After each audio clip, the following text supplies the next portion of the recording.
Kerry in our group lives in Canada, and he said today that Canadian users on eBay can now add videos to their eBay listings. That's fantastic. It took Canada a little longer than the United States to get this done. Other countries, no doubt, are working on it. Some probably already have it. You guys in England, you probably have it, or you're probably next. And then Australia, New Zealand, that's usually the way that it works. They don't roll out all features everywhere at all times instantly because too many problems can exist and they wouldn't have enough manpower to really put out all the fires in case there's a bug in something. But I thought I should address a little bit about how to do videos in your listings. As with all pictures, the video appears in the photo section of your listing.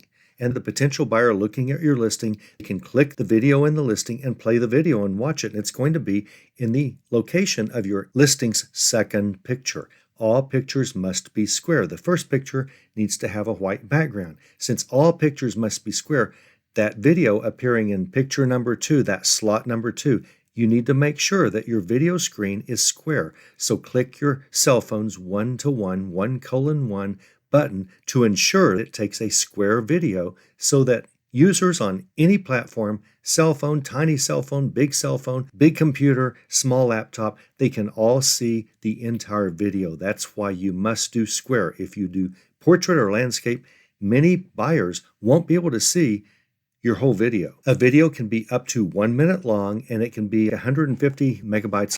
Video should be an MP4 or MOV format with 150 megabyte limit. That means if your video is larger than that, if you use super large resolution, you probably won't even be able to save a minute's worth because if it goes over 150 megabytes, eBay will reject it. So keep it under a minute, you'll be fine. When do you want to do videos? I actually think every listing would sell better with a video, no matter what you're selling. A book, piece of fashion jewelry, big bulky earring, they call them chunky necklaces and big earrings and big brooch pins. I think everything would sell better if we took the time to do a little video. Now, the question is, how much better? Is it worth our time to do that? Generally, for most things, probably not. But I think overall, if we had the time, I do think everything would sell a little bit faster because people get a look at all angles.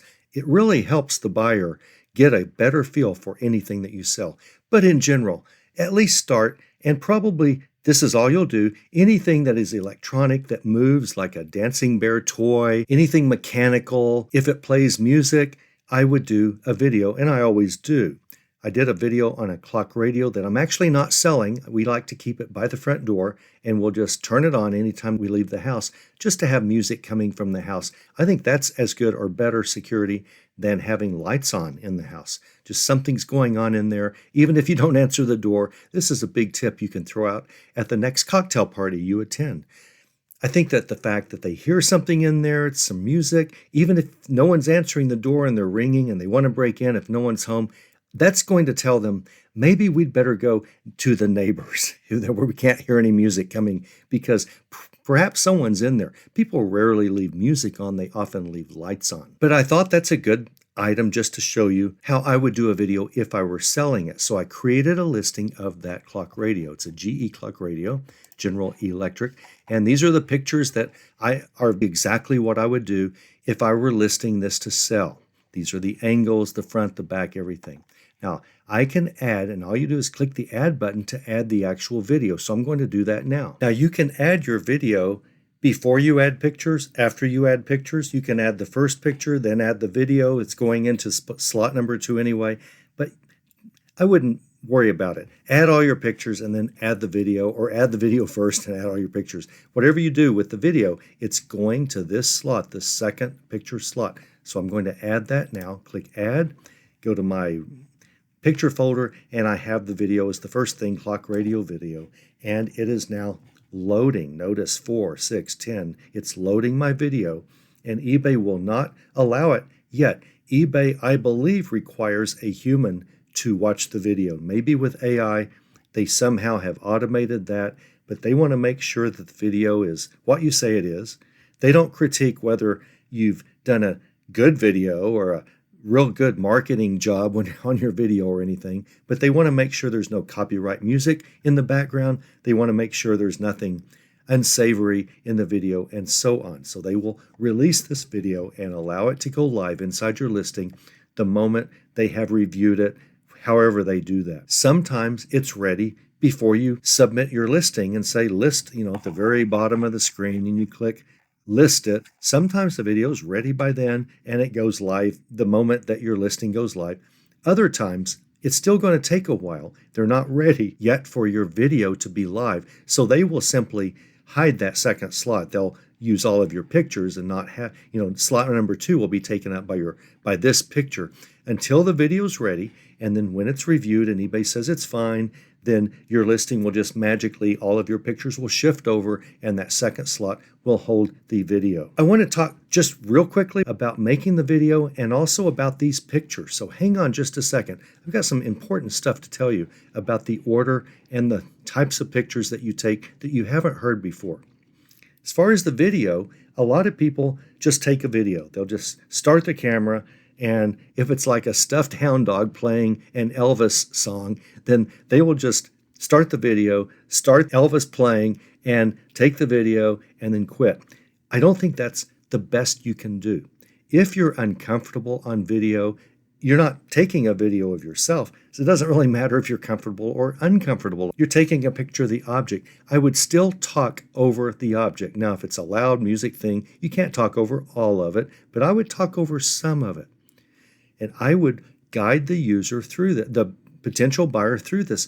Don't use any high selling tactics. Don't use low selling tactic. Just talk to the user. On this clock radio, I think I said something like, oh, this is a very nice clock radio. Look all around. It looks nice. No chips, no cracks, no soils.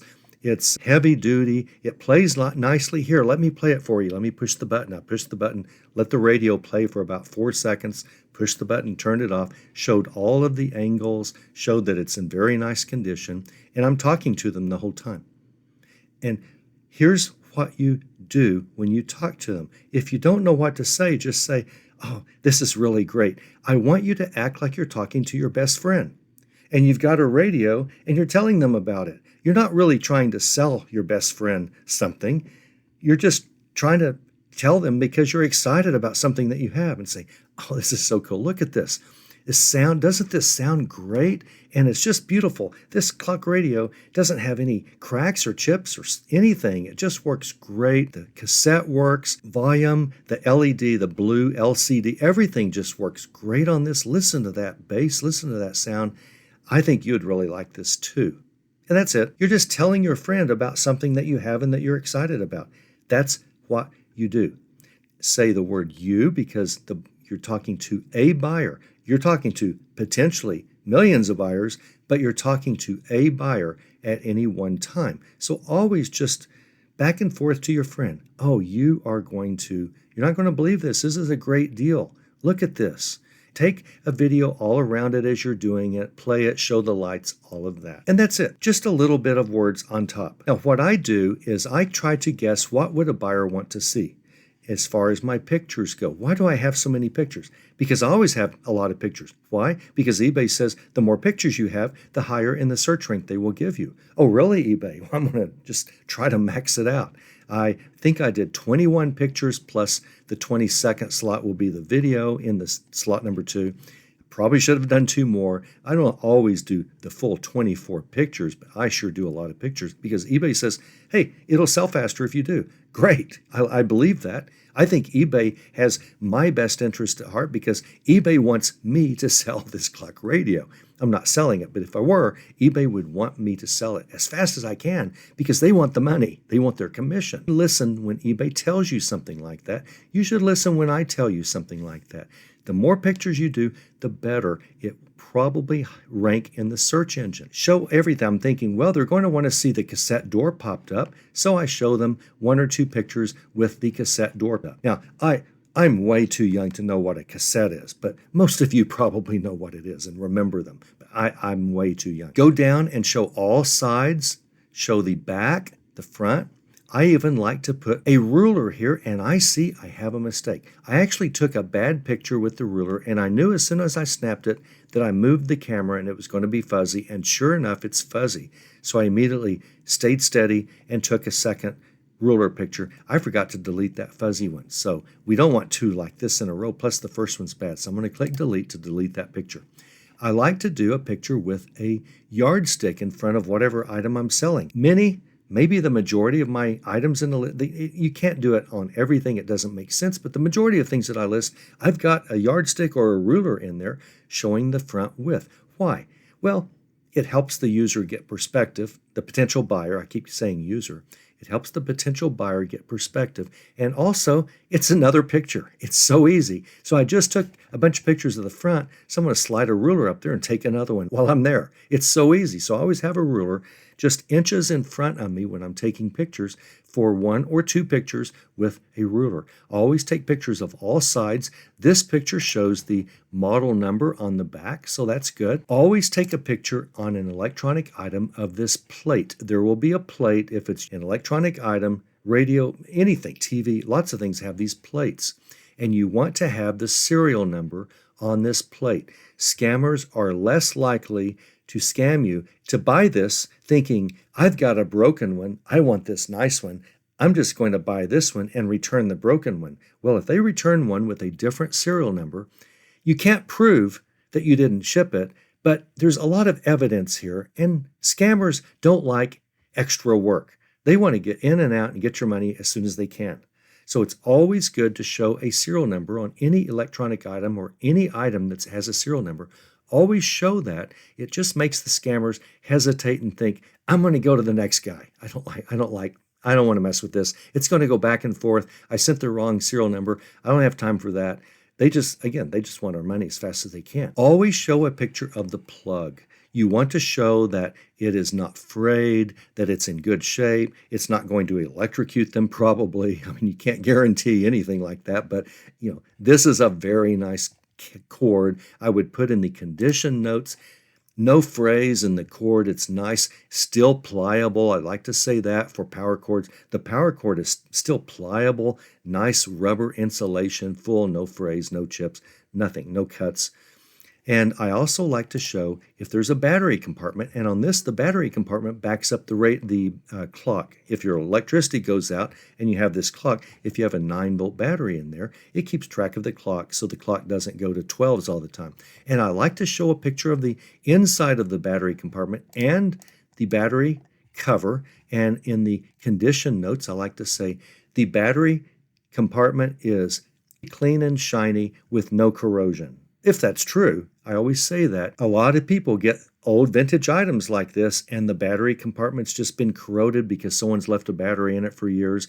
That can be cleaned up by you or the buyer often, not always, often, but it's better not to have that. So always look in the battery compartment before you buy something at a sale just to make sure it's not really corroded. A tiny drop or two of corrosion, you can clean that up pretty easily, but you'd rather not have that.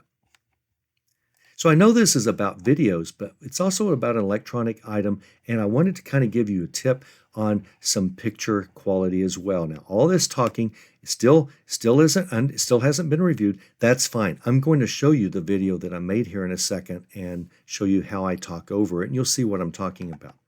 So going down to the condition description. Now, I didn't finish this out as I normally would. I'm not going to create this listing, but I do like to start it with lovely, pristine working, if it is. I'm doing uppercase words here, which I really probably shouldn't, but I think this helps grab the eye. Just on these first few words, lovely, pristine, working. See the video in the photos above. That's my standard line if I've got a video. I want them to think, what did I miss? Did I miss something? If they didn't notice there's a video, I tell them in the opening condition statement, see the video in the photos above, exclamation mark. Then I give my normal, the rest of my condition, whatever I would say. So that is the ultra advanced way to add videos. Now I'm going to go to my cell phone here and switch over to that and show you what I did to make the video. I kind of talked to you along the way. It's very short and it's coming up next. And here it is.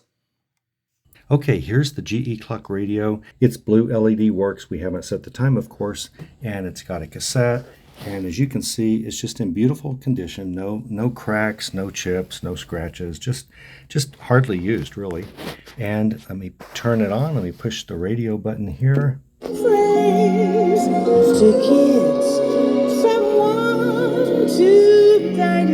So it turns on easily. One push of a button turns off. Again, cassette works. It's just great.